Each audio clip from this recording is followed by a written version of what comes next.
ఆరాధనలకు యోగ్యుడవు, ఆరాధనలకు యోగ్యుడవు, స్తుతి గీతంబులకు పాత్రుడవు, స్తుతి గీతంబులకు పాత్రుడవు, ప్రభు యేసు నిన్ను పూజింతును, ప్రభు యేసు నిన్ను పూజింతును, మనసార నిన్నే కీర్తింతును, మనసార నిన్నే కీర్తింతును, ఆరాధనలకు యోగ్యుడవు, ఆరాధనలకు యోగ్యుడవు, భరించితివి నా రోగములను, భరించితివి నా వ్యసనములను, భరించితివి నా రోగములను, భరించితివి నా వ్యసనములను, అరిగితివి నాకై కలువరికి, అరిగితివి నాకై కలువరికి, పరిహారించితివి పాప శిక్షను, పరిహారించితివి పాప శిక్షను, ఆరాధనలకు యోగ్యుడవు, ఆరాధనలకు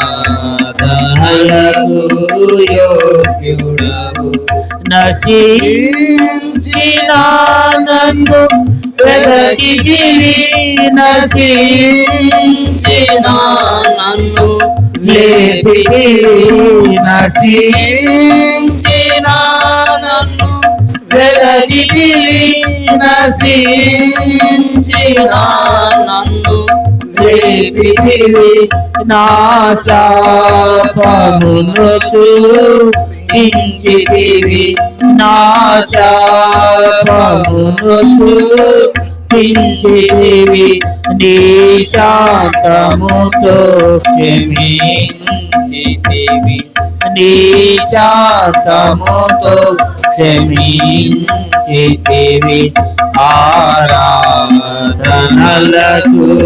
యోగ్యుడవు, ఆరాధనలకు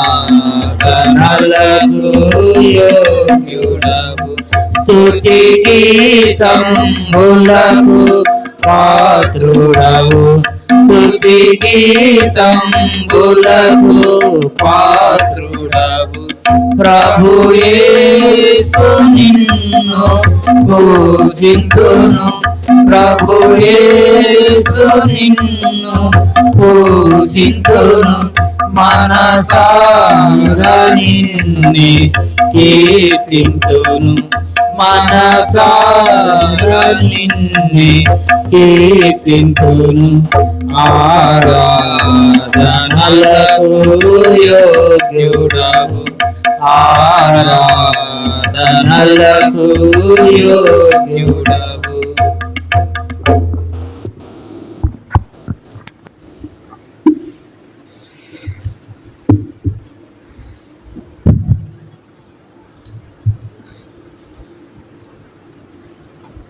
అపోస్తుల కార్యములు 9వ అధ్యాయము, అపోస్తుల కార్యములు 9వ అధ్యాయము 10వ వచనం, అపోస్తుల కార్యములు 9వ అధ్యాయం 10వ వచనం. దమస్కులో అననీయ అని ఒక శిష్యుడుండెను. ప్రభు దర్శనమందు అననీయ అని అతన్ని పిలువగా అతడు, ప్రభువా ఇదిగో నేనున్నానని. నేను చాలు మనం ఇక్కడ చూస్తే ఇక్కడ అననీయ అనేటువంటి వ్యక్తి ఉన్నాడు. ఈ అననీయ అనేటువంటి వ్యక్తి, అతని గురించి దేవుని వాక్యం రాయబడింది ఏంటంటే అతడు శిష్యుడంట. శిష్యుడంటే అంటే సమస్తమును దేవుని కొరకు నష్టపోయిన వాడు శిష్యుడు. మన శిష్యుడు అంటే ఏమనుకుంటాం? మనం శిష్యుడు అంటే మామూలుగా ఏదో అట్లా నమ్ముకున్నాడు అనుకుంటాం. అట్లా కాదు. శిష్యుడంటే ఆయన ఆజ్ఞలను పాటించేవాడు శిష్యుడు, ఆయన చిత్తాన్ని జరిగించేవాడు శిష్యుడు. కాబట్టి ఆయన దయా సంకల్పం చొప్పున నడిచేవాడు శిష్యుడు. మరి ఆయన సిలువను ఎత్తుకుని మోసేవాడు శిష్యుడు. లూకాసు వార్త 14:25 చూడండి. 14:25 శిష్యుడు అంటే ఎవరో తెలుస్తుంది.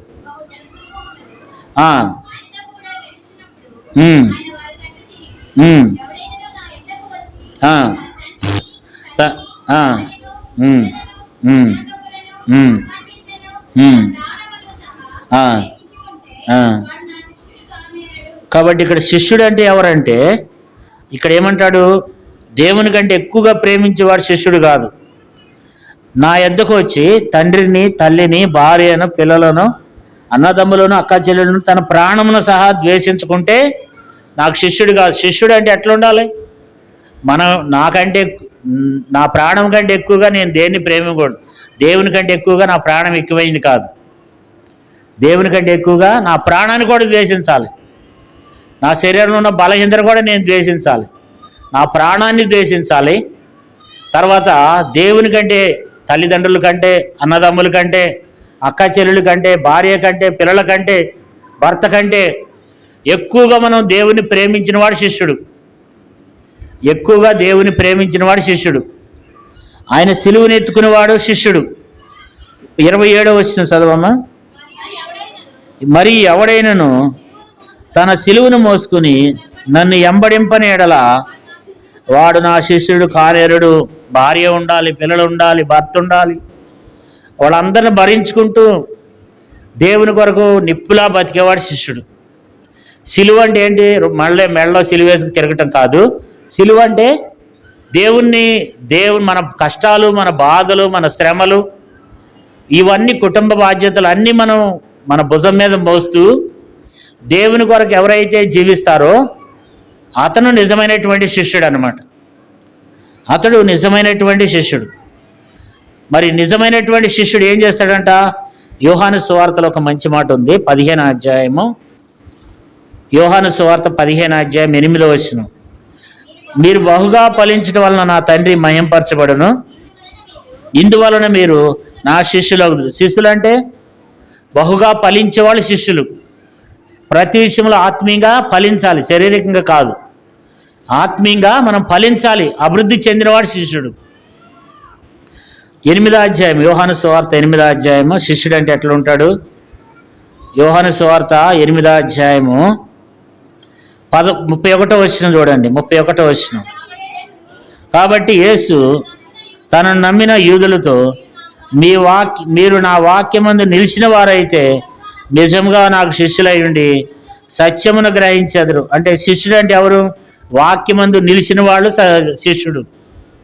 శ్రమల్లో, బాధల్లో, ఇబ్బందుల్లో దేవుని మందిరాన్ని విడిచిపెట్టకుండా వాక్యాన్ని అనుసరించి నడుచుకునేవాడు నిజమైన శిష్యుడు.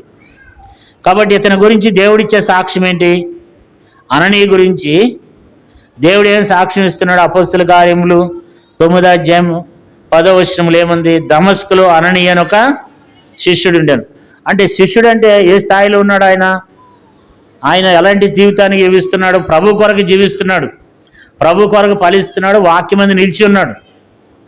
ఆ రోజుల్లో భయంకరంగా పౌలు ఏం చేస్తున్నాడు అంటే, సౌలు సంఘాన్ని హింసిస్తున్నాడు. ఎక్కడ చూసినా క్రైస్తవులను కొడుతున్నారు. దేవుని మందిరాలు ఎక్కడ కూడా యేసుప్రభు వారు పేరెత్తితే ఊరుకోవట్లేదు. మరి యెరూషలేములో మహాహింస కలుగుతుంది, క్రైస్తవులను హింసిస్తున్నారు. తర్వాత యెరూషలేములోనే కాదు, శిష్యులందరూ మరి దేవుని ప్రజలందరూ చెదిరిపోయారని చెప్పి పౌలు దమస్కులోకి వెళ్ళాడు. దమస్కు పట్టణానికి వెళ్ళి దమస్కు పట్టణంలో ఉన్నటువంటి వారు అందరినీ కూడా ఏం చేస్తున్నాడు అంటే హింసించి స్త్రీలను, పురుషులను ఈడ్చుకుని పోతున్నాడు అంట.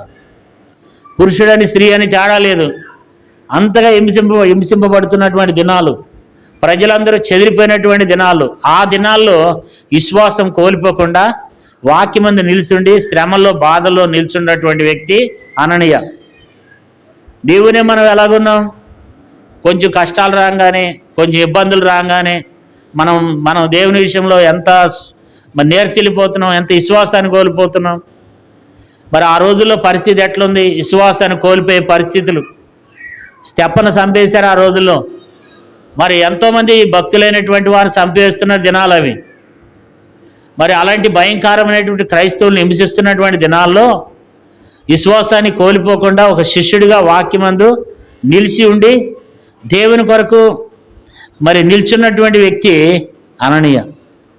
కాబట్టి ఇప్పుడు అతని గురించి దేవుడు చెప్పేది ఏంటంటే, శిష్యుడై ఉండెను. చూడండి, చదువుకుందాం.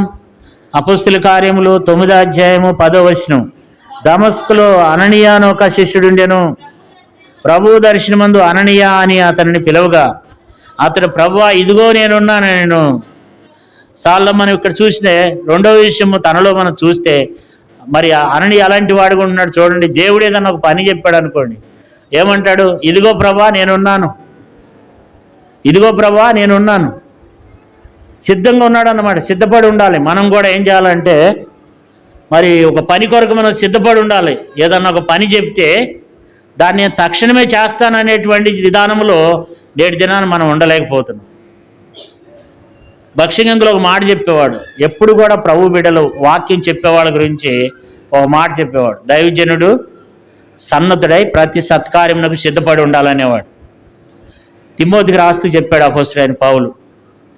వాక్యం చెప్పేవాళ్ళు, వాక్య పరిచర్య చేసేవాళ్ళు అయినా సరే దేవుని బిడ్డలైనటువంటి వాళ్ళు సిద్ధంగా ఉండాలి దేవుని పరిచర్య చేయడానికి. నింపబడిన అనుభవంలో కలిగి ఉండాలన్నమాట. ఎప్పుడు వాక్యాలతో మనం నింపబడాలి. కొన్నిసార్లు ఎవరైనా మనకు అన్న వాక్యం చెప్పమన్నారు అనుకోండి, అన్న నేను సిద్ధపడలేదన్న అంటాం. అంటే మనము దానికి మనం ఏం చేయాలి అంటే, మనం దేవుడు చెప్పినటువంటి పనిని, అది చిన్న పనే కావచ్చు, అక్కడ నలుగురు ఉండే చోటే బాత్ చేయలేము, లేకపోతే 100 మంది ఉన్న చోటే బాత్ చేయాల్సి వస్తుందేమో, దాని కొరకు మనం ఏం చేసి ఉండాలి? రెడీగా ఉండాలి. అననీయ కూడా అలాంటి వాడు అనమాట. అంటే ఏమంటున్నాడు? ప్రభా నువ్వెవరో నాకు తెలియదు, ఎవరో అని అడగట్లేదు, కానీ దర్శనమందు, ప్రభువు దర్శనమందు అననీయ అని పిలవగానే అతడు, ప్రభువా ఇదిగో నేనున్నాను అంటే మనం దేవుని పని చేయటానికి అలాంటి వారంగా మనం ఉంటున్నామా? దేవుని పని చేయటానికి ప్రభువా ఇదిగో నేనున్నాను. దేవుని పని ఏదన్నా ఉంది, అయ్యా అదిగో పలానా చోట వెళ్ళి వాక్యం చెప్పిరామన్నాం అనుకోండి, సరే అన్నా, ఓకే అన్నా, వెళ్తానన్నా అనే స్థితిలో మనం ఉన్నామా? లేకపోతే అమ్మ ఇదిగో పలానా పని చేయాలంటే, అన్నా ఇదిగో నేనున్నాను, ఏదైనా మందిరంలో ఒక పని ఉంది, సోదరుడా ఈ పని చేయాలంటే, సరే అన్నా నేను వస్తానన్నా అని చెప్పే విధానంలో నేను మనం ఉంటున్నామా? అంటే స్వయంగా ప్రభువే మాట్లాడు మనతో. ఎందుకు ప్రభు మనతో మాట్లాడట్లేదని? మనమంత భక్తిపరులం కాదు కాబట్టి ప్రభు మనతో మాట్లాడట్లేదు. కానీ తన సేవకుల ద్వారానో, లేకపోతే తోటి విశ్వాసుల ద్వారానో, పరిశుద్ధుల ద్వారానో దేవుడు మనతో మాట్లాడుతున్నప్పుడు మనం ప్రభు కొరకు సిద్ధంగా ఉంటున్నామా? మనము కిచెన్ రూమ్లో వంట చేస్తున్నామండి. వంట చేస్తున్నప్పుడు సిస్టర్స్ వంట చేస్తూ ఉంటారు. అక్కడ వంట చేసేటప్పుడు కొన్ని పాత్రలు అవసరం వస్తాయి. గెరిటే కావచ్చు, ప్లేటే కావచ్చు, ఏదైనా సరే అవసరంతో వచ్చినప్పుడు అక్కడ కడగబడిన వాటితో వంట చేస్తారా? కడక్కోకుండా నిన్న వండుకున్న పాత్రలో వంట చేస్తారా? నిన్న కడిగిన ఎంగిలి పాత్రలో వంట చేస్తారా? కడగబడిన వాటితో వంట చేస్తారా? అంటే మనం కూడా ఏం చేయాలి? కడగబడిన అనుభవంలో ఉండాలి. కడగబడి సమీపంగా ఉండాలి. దేవుని పనికి మనం కడగబడి సమీపంగా ఉంటే ఏం చేస్తాడు? వంట చేసేటప్పుడు ఏం చేస్తారు? ఏవైతే కడగబడి సమీపంగా ఉన్నాయో వాటిని తీసుకుని మనం వంట కొరకు ఏం చేస్తాం? ఉపయోగిస్తాం. ప్రభువు కూడా మనల్ని వాడుకోవాలంటే మనం దేవునికి సమీపంగా ఉండాలి, దేవునికి మనం దగ్గరగా ఉండాలి. దేవుడు ఏదైనా ఒక పని అప్పగించినప్పుడు దాన్ని మనం చేయాలి. మనం ఉన్నది ఎందుకు? ఈ భూమి మీద. మరి మనము భూమి మీద దేవుడు మనల్ని ఏర్పరచుకున్నది ఎందుకు? మన కొరకు రక్తం కార్చింది ఎందుకు? మనము బలపరచబడి ఇంకా అనేక మందిని మనం ఏం చేయాలి? బలపరచడానికి దేవుడు ఏర్పరచుకున్నాడు. కాబట్టి మనకి ఇచ్చినటువంటి పనిని నేనున్నాను, నేను అందుబాటులో. ప్రభా దేవునికి ఒక విషయం తెలియాలి. ఏదైనా ఒక అవసరం ఉందంటే పలానా వ్యక్తి రెడీగా ఉంటాడు, ఆ వ్యక్తికి చెప్తే ఈ పని అయిపోద్ది. కాబట్టి అలాంటి విధానంలో ఉన్నటువంటి వాడు అననీయ. దేవుని బిడ్డలైనటువంటి మనం ఎలాగున్నాం? కొన్నిసార్లు మనం పౌనేత్తం, మరలా తిరిగి కూడా చేయం. అంటే మనం ఎట్లా ఉన్నామంటే దేవుని కార్యములకు మనం దూరంగా ఉంటున్నాం. అట్లా ఉండకూడదు అంటున్నాడు దేవుడు. కాబట్టి ఈ లోకంలో మనం భూమి మీద పని చేయాలి. ప్రసంగి గ్రంథంలో దేవుని వాక్యములు మనం చూసినట్లయితే ప్రసంగి గ్రంథం 9వ అధ్యాయము 10వ వచనం.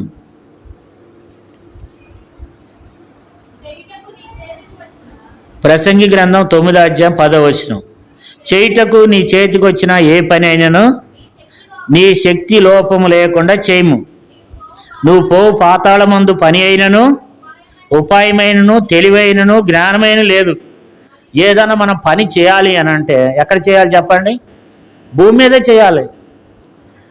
దేవుని పని ఏదైనా మనకు అప్పగించినప్పుడు చేయటానికి నీ చేతికి వచ్చిన ఏ పైనైనా శక్తి లోపం లేకుండా చేయము. నువ్వు పో పాతాళమందు పని అయినను ఉపాయమైనను తెలివైనను జ్ఞానమైనను లేదు. కాబట్టి అక్కడికి వెళ్ళి పాతాళానికి ఒకసారి వెళ్ళావంటే అక్కడ ఇంకా పని చేయటం లేదు, ఏది లేదు. అక్కడ పని ఎక్కడుంది? భూమి మీద ఉంది. దేవుని పని చేయటానికి భూమి మీద ఉంది. మనకు అప్పగించిన పనిని మనం శక్తి లోపం లేకుండా చేస్తున్నామా? సిద్ధంగా ఉన్నామా? మరి దేవుడు అక్కడ దమస్కులో చాలామంది ఉన్నారు, ఇంకా శిష్యులు ఉన్నారు. యేసు ప్రభువారు శిష్యులు ఉన్నారు 11 మంది. తర్వాత ఇంకా అనేక మంది అక్కడ ఉన్నారు, భక్తులైన వారు ఉన్నారు. ఇతని దగ్గరికి ఎందుకు వెళ్ళాడు అంటే ఆ సమయంలో అలాంటి పరిస్థితి, అందరూ చెదిరిపోయినటువంటి పరిస్థితి, విశ్వాసం కోల్పోయిన పరిస్థితి. మరి మరి సౌలు దగ్గరికి వెళ్ళాలంటేనే భయపడే పరిస్థితి. అలాంటి పరిస్థితిలో ఒక వ్యక్తి విశ్వాసం కోల్పోకుండా శిష్యుడిగా ప్రభు కొరకు వాక్యం మీద నిలిచిన వాడే ప్రభు కొరకు జీవిస్తున్నటువంటి వ్యక్తిగా మనం అతను చూస్తున్నాం. దేవుడు అతని దగ్గరికి ఎందుకు వెళ్ళాడంటే అతని దగ్గరికి వెళ్తే ఏం చేస్తాడు? కాదనడు, రెడీగా ఉంటాడు. అందుకని దేవుడు అతని దగ్గరికి వెళ్ళాడు. కాబట్టి నీవునే మనం కూడా అతనిలో నుంచి నేర్చుకోవడానికి దేవుడు మనకిచ్చే మాట ఏంటంటే మనం కూడా ఏమై ఉండాలి? కేవలం ఇడిచిపెట్టేవారం కాకుండా దాన్ని అనుసరించి నడుచుకోవాలి. మరి అననీయ ఏం చేస్తూ వచ్చినాడు? ప్రభా ఇదిగో నేనున్నాను కదా అండి. ఏదన్నా ఒక పని ఉందనుకోండి, దేవునికి అనిపిస్తుందంట ఈ పని ఈ వ్యక్తి అయితే దాన్ని చేయగలడు. కాబట్టి దావీదుని గురించి దేవుడు ఏమంటాడు? దావీదు నా ఇష్టానుసారుడైన మనుషుడు, అతడు నా ఉద్దేశాలను ఏం చేస్తాడు? నెరవేరుస్తాడు. భూమి మీద ఉన్నటువంటి మనము ఏదో మన పని మనం చేసుకోవడం, లేకపోతే మన జాబ్ మనం చేసుకోవడం, లేకపోతే మన వ్యాపారం మనం చేసుకోవడం, మన కూలి పని మనం చేసుకోవడం, మన పొలం పనులు మనం చేసుకోవడమే కాదు, కానీ ప్రభు పని కూడా మనం చేసేవారంగా ప్రభువా ఇదిగో నేనున్నాను, ఏదన్నా ఉంటే నాకు చెప్పండి. ఇలాంటి అనుభవంలో దేవునే మనం కలిగి ఉండాలి, దేవుని పని చేయాలి. కాబట్టి ఇప్పుడు అననీయ కూడా ఏం చేస్తున్నాడంటే అననీయ ఎక్కడున్నాడు? ఇప్పుడు అందుబాటులో ఉన్నాడు. రెండోది ఏంటంటే, మూడో విషయం ఏంటంటే అప్పగించిన పనిని చేశాడు. మనమైతే చేస్తామా? అప్పగించిన పని, దేవుడు ఏదైనా ఒక పని అప్పగించాడు అనుకోండి, ఆ పనిని చేస్తామా? ఒకటి ఏంటంటే అందుబాటులో ఉన్నటువంటి వ్యక్తి, రెండోది. మూడోది ఏంటంటే అప్పగించిన పనిని ఏం చేస్తున్నాడు? నమ్మకంగా చేస్తున్నాడు. పలానా చోటకి వెళ్ళి నువ్వు పలానా వ్యక్తి దగ్గరికి వెళ్ళు. అక్కడ ఎవరున్నారు? అక్కడ సౌలు అనేటువంటి వ్యక్తి ఉన్నాడు. అతడు అక్కడ ప్రార్థన చేస్తున్నాడు. అంటే అక్కడ చెప్పాడు, అయ్యా అతడు చాలా మంచివాడు కాదు. 11వ వచనం చూడండి. ఇదిగో నేనున్నాను.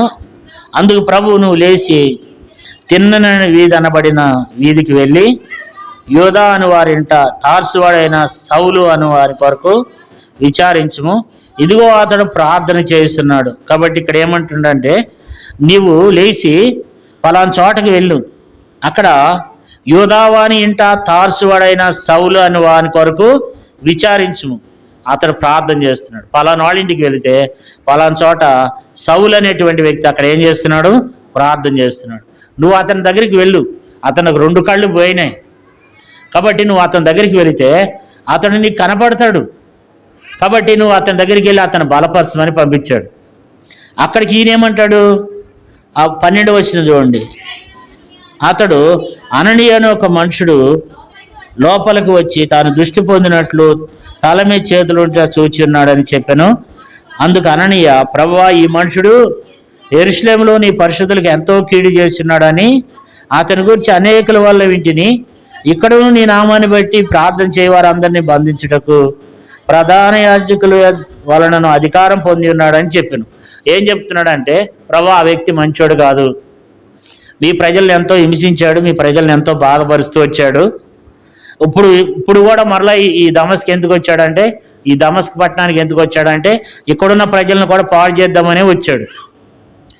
వాడు మామూలుడు కాదు, నేను అక్కడికి వెళ్ళలేను అని చెప్పబోతున్నాడు. కానీ దేవుడు ఏమన్నాడంటే, లేదు, నువ్వు లేచి ఏం చెయ్యి, నువ్వు వెళ్ళమన్నాడు. 15 వచనం చూడండి. అందుకు ప్రభువు, నువ్వు వెళ్ళము, రాజుల ఎదుటను ఇశ్రాయేలు ఎదుటను నా మామను భరించుటకు ఇతడు నేను ఏర్పరచుకున్న సాధన. కాబట్టి ఇక్కడ ఏమంటున్నాడంటే, దేవుడు వెళ్ళమన్నాడు. వెళ్ళమన్నప్పుడు ఏం చేశాడు? వెళ్ళినాడు.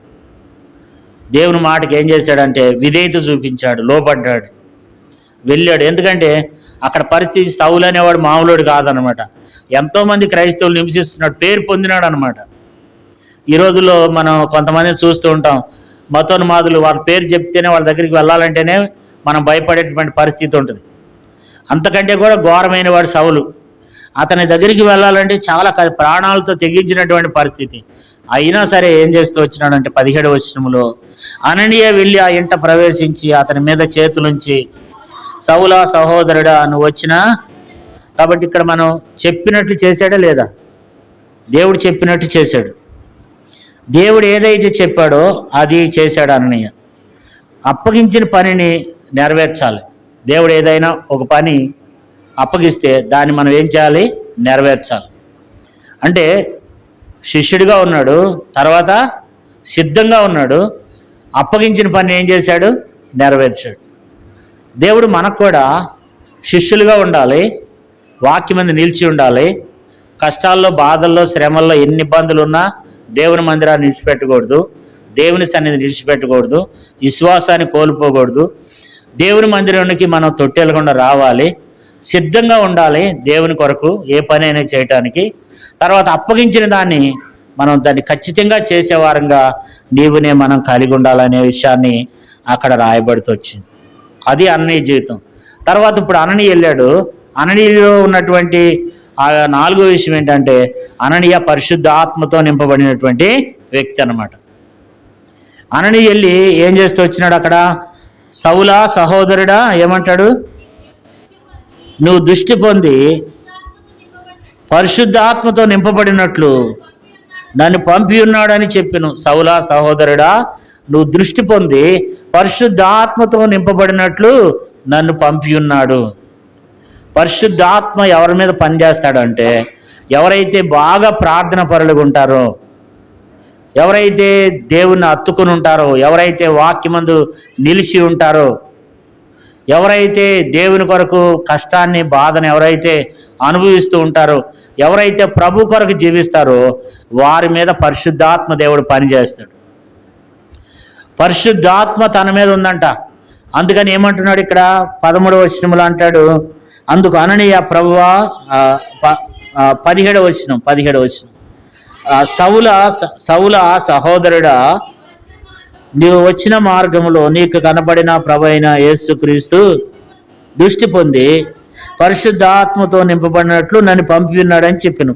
పరిశుద్ధాత్మతో నింపబడి ఉన్నాడని 17వ వచనంలో అంటాడు, అననీయ వెళ్ళి ఆ ఇంట ప్రవేశించి అతని మీద చేతులుంచి ప్రార్థన చేస్తున్నాడు. చేతులుంచి ప్రార్థన చేస్తే ఏమన్నాడంటే, నీ మీద నువ్వు దృష్టి పొందినట్లు నువ్వు పరిశుద్ధాత్మను పొందమని చెప్పి ఏం చేశాడు? ప్రార్థన చేశాడు అన్నమాట. ప్రార్థన చేసినప్పుడు తనకున్నటువంటి పరిశుద్ధాత్మ శక్తిని బట్టి అతని కళ్ళు తెరవబడుతూ వచ్చినాయి. కాబట్టి మరి అననీయ పరిశుద్ధాత్మతో నింపబడినటువంటి వాడు. కాబట్టి పరిశుద్ధాత్మ శక్తితో నింపబడినవాడు. మనం చూసినట్లయితే బైబిల్లో చూడండి, అపోస్తుల కార్యములు 8వ అధ్యాయము 14వ వచనం చూడండి. సమరయ వారు దేవుని వాక్యాన్ని అంగీకరించారని యెరూషలేములోని అపోస్తులు విని పేతురును యోహాను వారిని యొద్దకు పంపిరి. 15వ వచనం 8వ అధ్యాయం అపోస్తుల కార్యములు 8:15 చదవండి. వీరు వచ్చి వారు పరిశుద్ధాత్మను పొందవలనని వారి కొరకు ప్రార్థన చేస్తున్నారు. అంతకుముందు వారిలో ఎవరి మీదనూ ఆయన దిగి ఉండలేదు, బాప్తిస్మం మాత్రం పొంది ఉంది. అంటే పరిశుద్ధాత్మ అనేది ఇంతవరకు వారు ఎప్పుడు చూడలేదు. అక్కడికి పేతురు యోహాను వచ్చి ఏం చేస్తూ వచ్చినారంటే, వారి మీద చేతులు ఉంచగానే పరిశుద్ధాత్మను వారు పొందినారు అన్నమాట. మరి మనం కూడా పరిశుద్ధాత్మ పూర్ణులై ఉంటున్నామా? దేవుని వాక్యం ఏం రాయబడింది? ఆత్మపూర్ణులై ఉండుడి. కాబట్టి మనం ఏం చేయాలంటే పరిశుద్ధాత్మతో నింపబడి ఉంటున్నామా? అననీయ పరిశుద్ధాత్మతో నింపబడి ఉన్నాడంట. ఎప్పుడు ఒక వ్యక్తి పరిశుద్ధాత్మతో నింపబడి ఉంటాడంటే ఆ వ్యక్తి ఎంతో భక్తిపరుడు అయి ఉంటే, ఆ వ్యక్తి భక్తి కలిగి ఉండాలి. తర్వాత అతనిలో దేవుని వాక్యమందు నిలిచి ఉండాలి. ఎన్ని బాధలు వచ్చినా దేవుని నిలిచిపెట్టకుండా, విశ్వాసాన్ని కోల్పోకుండా ప్రార్థన జీవితాన్ని కలిగి ఉన్నప్పుడు పరిశుద్ధాత్మ మన మీద పనిచేస్తాడు. ఇప్పుడు అననీయ వచ్చి ప్రార్థన చేయగానే మరి పౌలు దృష్టి పొందుతూ వచ్చినాడు. పరిశుద్ధాత్మ చేత తను నింపబడినట్లుగా మరి పౌలును కూడా అక్కడ పరిశుద్ధాత్మ చేత నింపబడినట్లుగా చూస్తున్నాం. అంటే అననీయ అలాంటి గొప్ప వ్యక్తిగా జీవిస్తూ వచ్చినాడు. మరి అననీయ ప్రార్థన చేస్తే ఎదుటివానికి ఏం కలుగుద్ది? స్వస్థత కలుగుద్ది.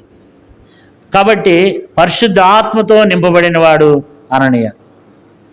మనం కూడా ప్రార్థన చేస్తే ఇతరులకు మేలు కలగాలి, ఇతరులకు దీవెని కలగాలి. ప్రతి ఒక్కరూ నీ మట్టికి నీవు ప్రార్థన జీవితాన్ని కలిగి ఉండాలి, భక్తి జీవితాన్ని కలిగి ఉండాలి.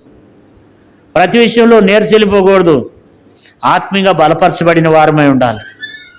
అననీయ కూడా చూసినట్లయితే అననీయ ఏ రీతిగా ఉంటూ వచ్చినాడంట? శిష్యుడిగా ఉన్నాడంట, సిద్ధంగా ఉన్నాడంట. తర్వాత అప్పగించిన పనిని నెరవేర్చిన వాడుగా ఉన్నాడు, పరిశుద్ధాత్మ పూర్ణుడిగా ఉన్నాడు.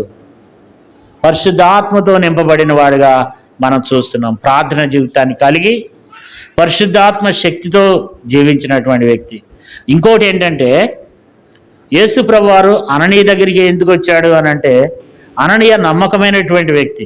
ముందంట సౌలుకి ముందే దర్శనం చూపించాడంట దేవుడు. సౌలుకి ముందే దర్శనం చూపించిన తర్వాత అననీయ దగ్గరికి వచ్చాడంట. సౌలుకి ఏమని దర్శనం చూపించాడు దేవుడు అంటే, పౌలు కొరకు పౌలు తల మీద చేతులుంచి ప్రార్థన చేసినట్లుగా ముందే దేవుడు అతనికి దర్శనం చూపించిన తర్వాత ఎక్కడికి వచ్చాడంట? మరి అననీయ దగ్గరికి వచ్చాడంట కదా. ఏముంది చూడండి, 12వ వచనంలో, 9వ అధ్యాయం 12వ వచనం.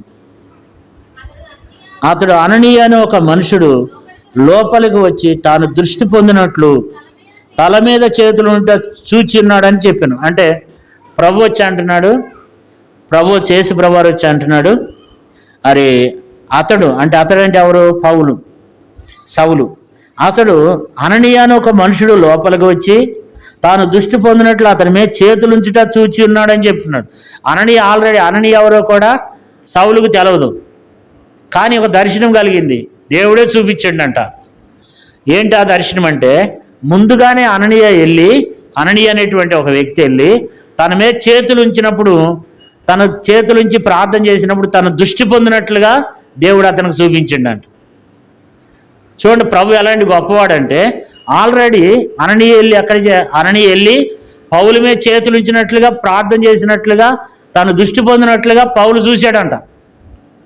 అంటే అననీయ మీద ఒక నమ్మకం ఏంటంటే, ఖచ్చితంగా అననీయనే ఎందుకు చూపిస్తూ వచ్చినాడంటే, అననీయని రేపు నేను పంపిస్తాను అననీయ ఖచ్చితంగా ఏం చేస్తాడు? నా మాట విని వెళ్తాడు. అననీయ నమ్మకమైనటువంటి వాడు. అందుకని ముందే ఏం చేశాడు? అననీయని నమ్మాడు అనమాట. దేవుడు మనల్ని నమ్మగలుగుతున్నాడా? మనం నమ్మకమైన వారమేనా? అందుకని ఇక్కడ ఏముంది చూడండి, మీరు జాగ్రత్తగా గమనించండి. అపోస్తుల కార్యములు 9వ అధ్యాయము, అపోస్తుల కార్యములు 9వ అధ్యాయం 11వ వచనం నుండి చూడండి. అతడు, ప్రభువా ఇదిగో నేనున్నాను నేను. అందుకు ప్రభు, నువ్వు లేచి తిన్నని దనబడిన వీధికి వెళ్ళి యోధా వాని ఇంట తార్సువాడైన సౌలు అని వాని కొరకు విచారించుము. ఇదిగో అతడు ప్రార్థన చేస్తున్నాడు. అతడు అననీయాను మనుషుడు లోపలికి వచ్చి తాను దృష్టి పొందినట్లు అతని మీద తల మీద చేతులుంచుట చూచి ఉన్నాడని చెప్పాను. అంటే ఆల్రెడీ మరి అననీయ వెళ్ళి తన కొరకు ప్రార్థన చేసినట్లుగా ముందే ఎరిగి ఉన్నాడు అనమాట. అంటే నమ్మకమైనటువంటి వాడు అననీయ.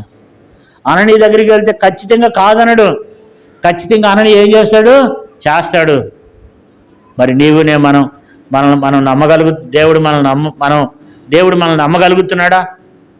పలానా బెదర్ దగ్గరికి వెళ్తే, పలానా సహోదరుడి దగ్గరికి వెళ్తే ఈ పని ఖచ్చితంగా చేస్తాడు, కాదనడు. లేకపోతే పలానా సహోదరిని అడిగితే ఆ సహోదరి ఖచ్చితంగా ఈ పని చేస్తుంది అని ప్రభువు నమ్మగలుగుతున్నాడా? అంటే ప్రభువు మనల్ని నమ్మేటట్లుగా మనం ఉండాలనేది అననీయ నుంచి దేవుడు మనకు కోరుకుంటున్నాడు. మనం అంత నమ్మకమైన వారికి ఉండాలి. ముందే చూపించండి చూపించిన తర్వాత రోజున వచ్చి చెప్తున్నాడు, ఆల్రెడీ నువ్వు వెళ్ళి అతని మీద చేతులు ఉంచినట్లుగా అతడు చూశాడు దర్శనమందు. ఆల్రెడీ సౌలు చూసేశాడు, నువ్వు వెళ్ళి ప్రార్థన చేసినట్లుగా దర్శనమందు అతడు నిన్ను చూచాడు. కాబట్టి నువ్వు పడకెళ్ళమంటే వెళ్తూ వచ్చినాడు. కాబట్టి అననీయ వంటి జీవితాన్ని నీవునే మనం కలిగి ఉండాలి దేవుని బిడ్డలారా. భక్తులను దేవుని వాక్యంలో దేవుడు రాసి పెడుతూ వచ్చినాడు. వారి జీవితాలు ఎలాగున్నాయి, మన జీవితాలు ఎలాగున్నాయి. ఇప్పుడు అననీయ విషయంలో మనము అనేక విషయాలు చూస్తూ వచ్చినాం. అదేంటంటే నేను ఎందుకు కొంతమందికి ఇష్టం ఉండకపోవచ్చు, ఎందుకంటే కొంతమంది వేడి విషయాలు చెప్పడం కొంతమందికి ఇష్టం ఉండదు. కానీ నేను ఎందుకు చెప్తున్నానంటే ఆ వ్యక్తిలో ఇన్ని విషయాలు ఉన్నాయి, మనలో ఏమున్నాయి తెలియటానికి చెప్తున్నాను, అంతేగాని ఇది వేరే ఉద్దేశం కాదు.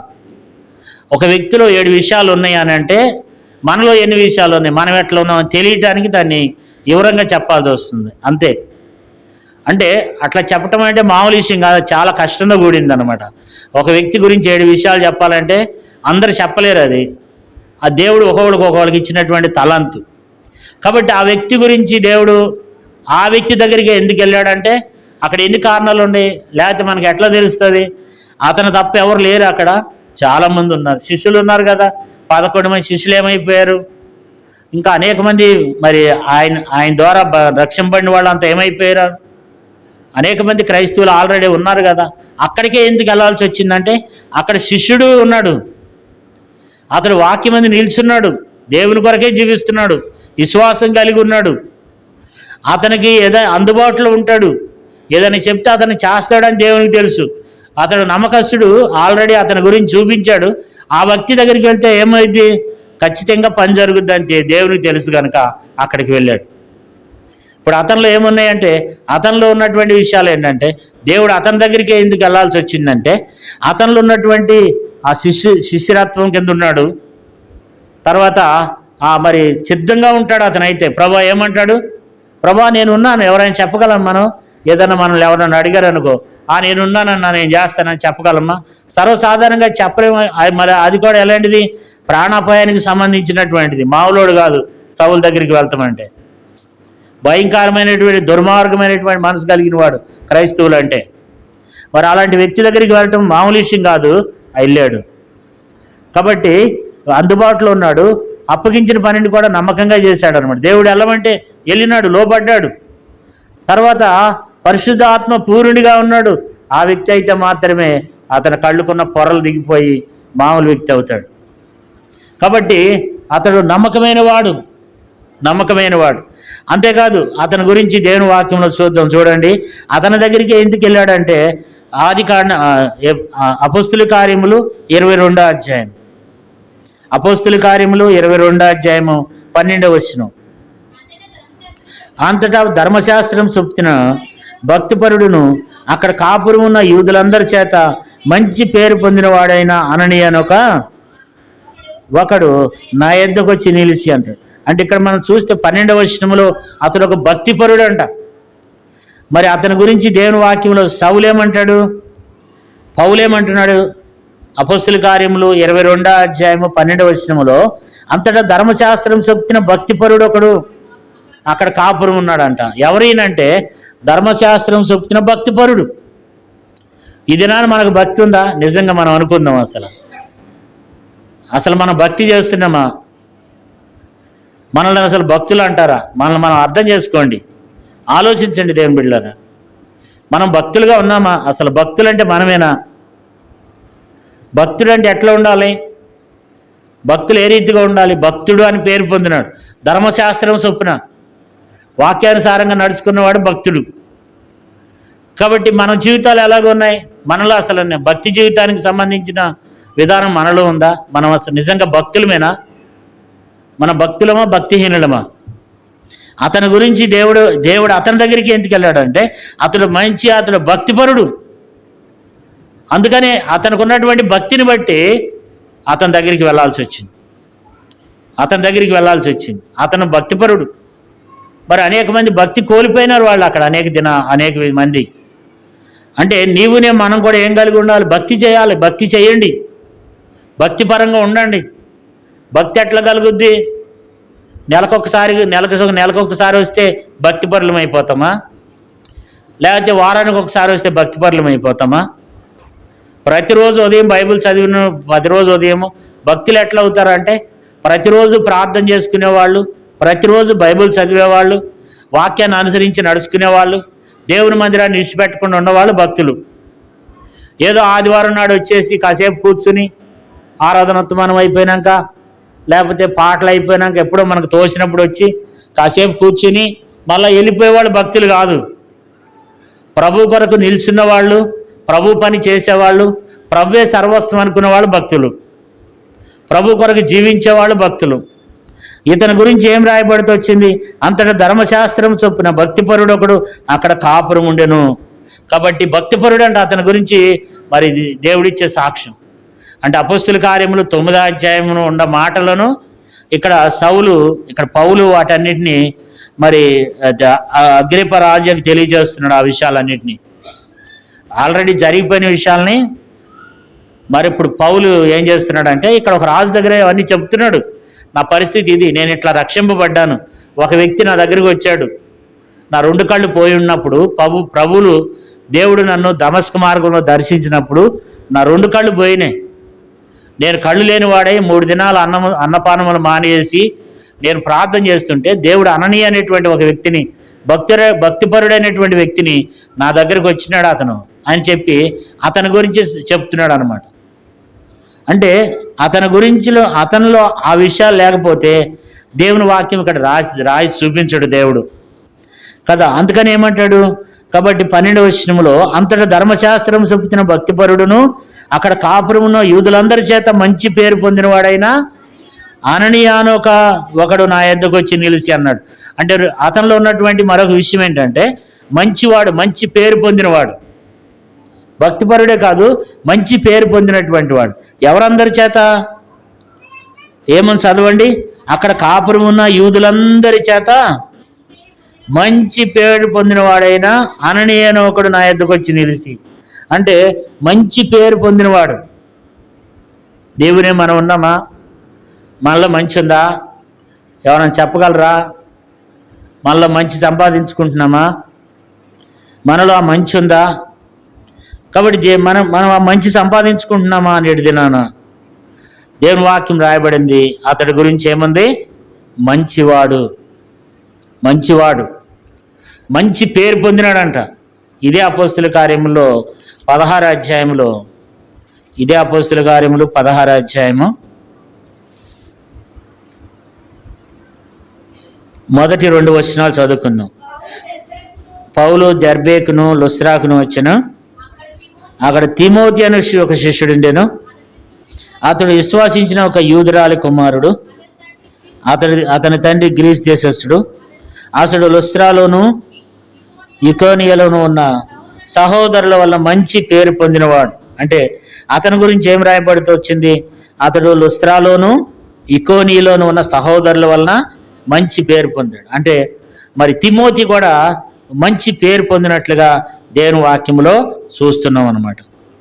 బైబిల్లో కొంతమంది ఉన్నారు, మంచి వాళ్ళు ఉన్నారు. బైబిల్లో 7 ఉన్నారు మంచివాళ్ళు.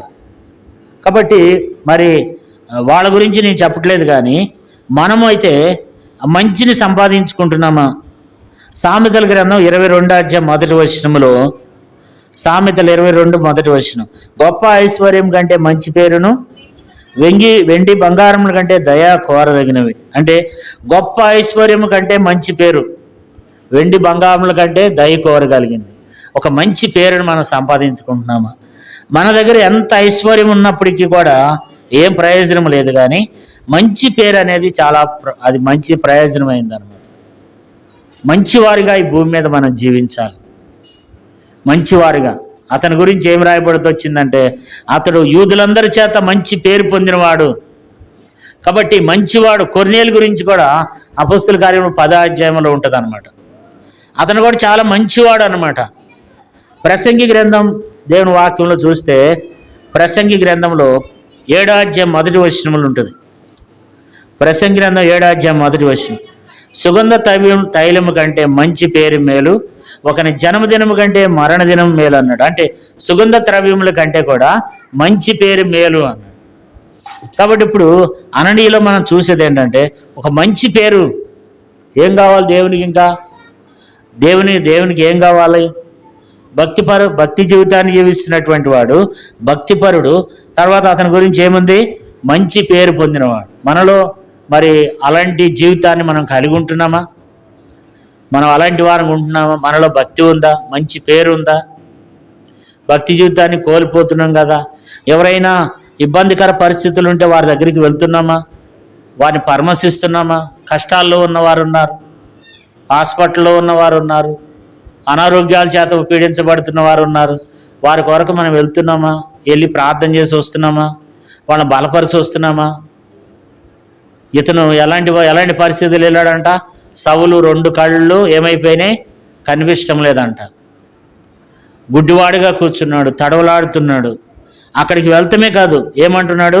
సౌలా సహోదరుడు అని మాట్లాడుతూ వచ్చాడు. ఏమంటాడు? 13వ వచనం చూడండి, 22వ అధ్యాయం 13వ వచనం. అపొస్తలులు, సౌలా సహోదరుడా, దృష్టి పొందమని నాతో చెప్పగా ఆ గడిలోనే నేను దృష్టి పొంది అతన్ని చూచితిని. చూసారా? సౌలా సహోదరుడా అంటే అప్పుడు దాకా క్రైస్తవులను ఎంతో హింసించి, దేవుణ్ణి హింసించి, చెడ్డ మాటలు మాట్లాడి క్రైస్తవులను బాధించినటువంటి వ్యక్తి దగ్గరికి వెళ్ళి ఏమంటున్నాడు? సౌలా సహోదరుడా. కాబట్టి ఆ వ్యక్తిని ఏం చేస్తున్నాడు? పలకరిస్తున్నాడు. నువ్వు దృష్టి పొంది ఉన్నావని చెప్తున్నాడు అనమాట. అంతేకాదు అతని గురించి ఏం చెప్తాడంటే, మరి నువ్వేం చేస్తావు? 16 వచనం చూడండి. కనుక నువ్వు తడువు చేయటం ఎందుకు? లేచి ఆయన నామమును బట్టి ప్రార్థన చేసి బాప్తిస్మం పొంది నీ పాపములు కడిగి వేసుకొనమని చెప్పాను. ఏం చెప్తున్నాడు? నువ్వు ఇంకెందుకు తడువు చేస్తావు? దేవుడు నిన్ను దర్శించాడు. ఎందుకు తడువు చేస్తావు? ఎందుకు రోజులు గడుపుతావు? మనం కూడా ఎవరికైనా చెప్పగలుగుతున్నాం ఆ మాటలు? నువ్వెందుకు ఇంకా తడువు చేస్తున్నావు? ఎందుకు రోజులు గడుపుతున్నావు? ఇంకెప్పుడు బాప్తిస్మం తీసుకుంటావు? ఓ అన్న, నువ్వు చనిపోతే నరకానికి వెళ్ళిపోతావు కదా. మనం చెప్పగలుగుతున్నామా? అన్న, నువ్వు ఇంకా బాప్తిస్మం తీసుకోలేదు కదా. అక్క, తమ్ముడు, చెల్లి, నువ్వు ఇంకా బాప్తిస్మం తీసుకోలేదు కదా. పొరపాటున చనిపోతే నువ్వు నరకానికి వెళ్ళిపోతావు కదా. నువ్వెందుకు తడవ చేస్తున్నావు? నువ్వు బాప్తిస్మం తీసుకోవచ్చు కానీ ఇప్పుడు చెప్తున్నారా? మన సహోదరులకు, పిల్లలకు, యవనస్తులకు మనం చెప్తున్నామా? మన వాళ్ళ విషయంలో మనకు చింత ఉందా? అతను ఏమంటాడు? నువ్వెందుకు ఏం చేస్తున్నావు? నువ్వు తడవ చేయటం ఎందుకు? నువ్వు లేచి ఆయన నామాన్ని బట్టి ప్రార్థన చేసి బాప్తిస్మం పొంది నీ పాపాలు కడిగి వేసుకోమని చెప్తూ వచ్చినాడంట. నిజంగా ఎంతగా బలపరుస్తూ వచ్చినాడంటే, మరి గొప్ప సేవకుడు అయిపోయినాడు, గొప్ప దైవజనుడు అయిపోయినాడు పౌలు. తన ప్రార్థన ద్వారా, తన బలపరిచిన విధానాన్ని బట్టి, తన మాటలను బట్టి అతడు ఎంతో గొప్పవాడైపోతూ వచ్చినాడు. కాబట్టి దృష్టి పొంది మరి ఏమంటాడు? 15వ వచనం చూడండి. నువ్వు కన్నవాటిని గురించి, విన్నవాటిని గురించి సకల మనుషులు ఎదుట ఆయనకు సాక్షివై ఉండు అంటున్నాడు. కాబట్టి మనం కూడా మన సహోదరులను, మన సహోదరులను, ఇంకా రక్షణ లేని వారిని మనం బలపరిచేవారు ఉండాలి. వారి ఆత్మీయ క్షేమం కోరి వారి కొరకు మనం ప్రార్థన చేయాలి. వారికి మరి చక్కగా ప్రేమపూర్వకంగా వారితో మనం మాట్లాడి వారిని దేవునిలోకి ఉంచేటట్లుగా, దేవుడు వారు కూడా ఆ ప్రభు శరీరంలో, రక్తంలో పాలు పొందినట్లుగా వారితో మనం మాట్లాడుతూ ఉండాలి. అప్పుడప్పుడు వాక్యంతో మాట్లాడుతూ ఉండాలి. వ్యక్తిగతంగా కలిసినప్పుడు మాట్లాడుతూ ఉండాలి. వారితో ప్రేమగా మాట్లాడుతూ ఉండాలి. మన ప్రేమను వారి దగ్గర చూపాలి. మన ప్రేమను వారి దగ్గర చూడకపోతే వాళ్ళే సరిగా లేరు, నాకేంటి వాళ్ళు చెప్పేది అంటారు. కాబట్టి మన ప్రేమను వాళ్ళకు చూపి ఆత్మను మనం రక్షించాలి. వారికి దేవుని గురించి చెప్పాలి. నువ్వెందుకు తడవు చేస్తున్నావు అంటున్నాడు. కాబట్టి తనని ఎంతో బలపరుస్తూ వచ్చినాడు దేవుని బిడ్డలను. కాబట్టి అలాంటి వ్యక్తులుగా నీవునే మనం కలిగి ఉండాలని దేవుడు అననీని మన జ్ఞాపకం చేస్తూ వచ్చినాడు. మన భక్తి జీవితం ఎలాగుంది? అతనిలో మరి రాయబడింది. మరి అపొస్తలుల కార్యములు 22వ అధ్యాయం 12వ వచనంలో, అంతటి ధర్మశాస్త్రం చొప్పున భక్తిపరుడు. మనం భక్తి కలిగి ఉంటున్నామా? మనం చాలా నిజంగా దేవునికి దూరం అయిపోతున్నాం. దేవుని బిడ్డలారా, దేవుని మందిరానికి రావట్లేదు. ఆదివారం పోయిందంటే మరలా ఆదివారం దాకా రావట్లేదు. ఎందుకయ్యా అట్లా చేస్తున్నారంటే, మన పితరులు కూడా అట్లా చేశారు. మన పితరులు కూడా, మనమే కాదు, మన పితరులు కూడా అట్లా చేశారు. దేవుని మందిరానికి దూరం అయిపోయినారు. దేవుని మందిరాన్ని పెడచెవిని పెడుతూ వచ్చినారు. దేవుని సన్నిధి అంటే భయం లేకుండా అయిపోతూ వచ్చినారు. అట్లా అయిపోతున్నారంటే అర్థం ఏంటంటే దేవుని యొక్క ఉగ్రతకు మనం గురవుతున్నామని అర్థం. దేవుని బిడ్డల, దేవుని మందిరానికి రావట్లేదు అని అంటే విశ్వాసాన్ని కోల్పోతూ వాళ్ళ మీద వీళ్ళ మీద ఏవేవో చెప్పుకుంటూ వాళ్ళు చెప్పిన మాటలు వీళ్ళు చెప్పిన మాటలు చెవులు వేసుకుని దేవునికి దూరం అయిపోయి ఆత్మీయ జీవితాన్ని పాడగొట్టుకుంటూ విశ్వాసాన్ని కోల్పోయి నీ సొంత పనుల మీద నువ్వు ఆ రీతిగా నువ్వు కలిసి ఉన్నావంటే నోవాహు దినాలు వచ్చినట్లే. దేవుడు రాకడ ఎప్పుడు వస్తుందంట? నోవాహు దినములో జరిగినట్లును జరుగుతుందంట మనిషి కుమారుడి దినాల్లో. నోవాహు దినాల్లో ఏం చేస్తున్నారంట? పనులు చేసుకుంటున్నారు. ఎవరి పనులు వాళ్ళకేనంట. ఇల్లు కడుతూ ఉన్నారంట కదా. ఈ రోజుల్లో కూడా ఎక్కడ చూసినా ఇల్లు కట్టాలి, బిల్డింగులు కట్టాలి. కాబట్టి ఈ ఇల్లు పనికిరాదు, ఇంకొక ఇల్లు కట్టాలి, బిల్డింగులు కట్టాలి. ఇల్లు కడుతున్నారంటే దేవుడు రాకడ వస్తుందని అర్థం. దేవుని మందిరానికి ప్రజలు రావట్లేదంటే రాకడ దగ్గర ఉందని అర్థం. ఎవరైతే ఈ దినాల్లో అంచె దినాల్లో ఈ దినాల్లో ఎవరైతే దేవునికి దగ్గరకు ఉంటారో వాళ్ళు ధన్యులు, వాళ్ళు ఎత్తబడతారు. కాబట్టి దేవుని మందిరాన్ని పెడచెవిని పెడుతున్నారు అంటే దైవ సేవకుల మాట వినటం లేదు, త్రోసివేస్తున్నారంటే దగ్గరకు వచ్చింది, మనకు ముహూర్తం దగ్గరకు వస్తుంది, ఏదో జరగబోతుంది, ఏదో కీడు సంభవించబోతుంది, ఏదో దేవుని ఉగ్రత రాబోతుంది అనేది మనం జ్ఞాపకం చేసుకోవాలి. దేవుని బిడ్డలారా, దేవుని మందిరాన్ని మనం ఏం చేయొద్దంటే పెడచెవి పెట్టొద్దు. భక్తి కలిగి ఉంటాం, అన్ని కోడికలకి రావాలి, అన్నిటికీ మనం హాజరు కావాలి, దేవుని మందిరంలో మనం కనపడాలి, దేవుని సన్నిధిలో మనం ఉండాలి, ఆత్మీయంగా మనం బలపరచబడుతూ ఉండాలి. ఎవరు వచ్చినా రాకపోయినా, ఎవరు వస్తే ఏంటి, ఎవరు రాకపోతే ఏంటి. కాబట్టి ఎవరు వచ్చినా రాకపోయినా మనం ఏం చేయాలి? దేవునికి దగ్గరై ఉండాలి. మన పితరులు కూడా అట్లా అయిపోయినారంట. ఈ దినం చూడండి, మందిరం అంతా ఎంత ఖాళీగా ఉంది చూడండి. సగం మంది ఇంటికాడ ఉంటున్నారు. కారణం ఏంటంటే భక్తిహీనత వచ్చేసింది. దేవుని బిడ్డలారా, భక్తి లేదు. దేవుని కంటే కూడా ఎక్కువ సొంత పనులు, సొంత కార్యాల్లో వెళ్ళిపోతున్నారు ప్రజలు. ఏవేవో చెప్తున్నారు, వాళ్ళ మీద వీళ్ళ మీద చెప్తున్నారు, వాళ్ళు ఏదో భక్తులైనట్లుగా దేవుని మందిరాన్ని పెడచెవి పెడుతున్నారు. మన పితరులు కూడా అట్లా చేసి ఏమయ్యారంట? ఒక మాట చదువుకుని మన ప్రభు శరీరంలో రక్తంలో మనం పాలు పొందాం. 2వ దినవృత్తాంతముల గ్రంథం 29వ అధ్యాయము, 2వ దినవృత్తాంతముల గ్రంథం 29వ అధ్యాయం 6వ వచనం. మన పితరులు ద్రోహులై మన దేవుడైన యెహోవా దృష్టికి చెడు నడతలు నడిచి ఆయన విసర్జించి ఆయన నివాసమునకు పెడముఖం పెట్టుకుని దాన్ని అలక్ష్యం చేసిరి. మరియు వారు మంటపం యొక్క ద్వారములను మూసివేసి దీపములను ఆర్పివేసి పరిశుద్ధ స్థలమందు ఇశ్రాయేలు దేవునికి ధూపమేకయు దహన బలులు అర్పింపకయు ఉండిరి. అందుచేత యెహోవా వారి మీదను యెరూషలేము కాపురస్తుల మీదను కోపించి మీరు కనులార చూచున్నట్టుగా ఆయన వారిని బీతికిని ఇష్మాయిల్మకును నిందకను ఆస్పదముగా చేసెను. కాబట్టి మన తండ్రులు కత్తివాత పడిరి, మన కుమారులు మన కుమార్తెలు మన భార్యలు చెరలోనికి. కాబట్టి జరిగిన విషయమే ఇది. కాబట్టి ఏమంటాడు చూడండి, 11వ వచనం చదవండి. నా కుమారులారా, తనకు పరిచారకులై ఉండి ధూపం వేయుటకును తన సన్నిధి నిలిచి ఉంటకును తనకు పరిచర్య చేయుటకును యెహోవా మిమ్మల్ని ఏర్పరచుకుని కనుక అశ్రద్ధ చేయకూడదు. కాబట్టి దేవుని పనిని మనం అశ్రద్ధ చేయొద్దు, దేవుని కార్యములను అశ్రద్ధ చేయొద్దు, దేవుని పనులను అశ్రద్ధ చేయొద్దు, నిర్లక్ష్యం చేయొద్దు, పెడచెవిని పెట్టొద్దు, త్రోసివేయొద్దు. కాబట్టి దేవుని మందిరానికి వెడముఖం పెట్టుకుని అలాంటి విధానంలో నీవునే మనం కలిగి ఉంటున్నామేమో. మరి ఈ వ్యక్తిని గురించి, అననీయ గురించి దేవుడు ఏం చెప్తున్నాడంటే అతను కలిగి ఉన్నటువంటి భక్తి జీవితాన్ని మనకు తెలియచేస్తున్నాడు.